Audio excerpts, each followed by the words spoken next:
नमस्कार. आज मी खेबोडे या गावी आलो आहे. तर खेबोडे येथे संजय जाधव व शिवाजी जाधव यांना आपण एक 4-5 दिवसापूर्वी ऑल इन वन ह्या सोयाबीनसाठी दिलं होते. तर त्यांना काय रिझल्ट आला हा त्यांच्याकडूनच आपण जाणून घेऊया. नमस्कार साहेब. नमस्कार. आपलं नाव?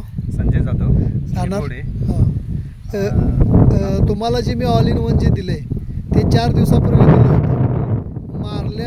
मारायच्या आधी सोयाबीनमध्ये काय होतं आणि मारल्यानंतर तुम्हाला असा काय त्यातला रिझल्ट जाणवला? हे ऑल इन वन आम्ही प्रॉडक्ट 4 दिवसापूर्वी मारलं होतं. मारायच्या अगोदर ह्याची उंची कमी होती, पानांची पण अशी जे रुंदी आहे ती एकदम लहान होती. हे आता डबल टेबल झालेली आहे. बरं. त्यानंतर फुटवा पण याचा वाढलेला आहे बघा. प्रत्येक ह्याला 4-5 फुटवा झालेला आहे. बरं. आणि जर तेज पण भरपूर आलेला आहे यामध्ये. तेज आलेलं आहे. आता हा आपला प्लॉट किती एकराचा आहे? 3 एकराचा प्लॉट आहे. 3 एकराचा प्लॉट आहे. जात कुठल्याही? 922. मी ज्या दिवशी तुम्हाला इथं द्यायला आलो होतो तेव्हा म्हणजे ज्यात तेज नव्हती, पिवसळपणा होता, पानाची रुंदी कमी होती. म्हणजे आज मारून तुम्हाला फक्त 4च दिवस झाले. खरं 4 दिवसामध्ये तुम्हाला रिझल्ट चांगला जाणवला आहे. म्हणजे रिझल्ट चांगला आहे.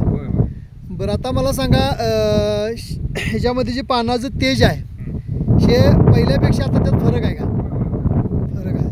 एकदम फरक पडलेला आहे. बरं. एकदम तेज आहे, हिरवगार झालेला आहे पान. बरं. मग तुम्ही मारून समाधानी आहात. पुढच्या शेतकऱ्याला ह्याबद्दल काय सांगाल? पुढच्या शेतकऱ्याला हे सांगणार आम्ही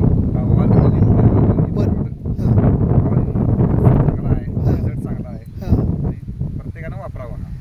चालेल. तर आज संजय जाधव व शिवाजी जाधव यांनी आपल्या 2.5 एकर प्लॉटसाठी ऑल इन वन जे वापरलं सोयाबीनसाठी, वापरून त्यांना चांगलाच रिझल्ट. 4था दिवस आहे. अजून एक 10 दिवसानंतर आपण इथं फरक बघूयाच. परत त्यांनी वापरलं त्या आणि आपल्या कंपनीला जी माहिती दिली त्याबद्दल मी त्यांचा पूर्णपणे आभारी आहे.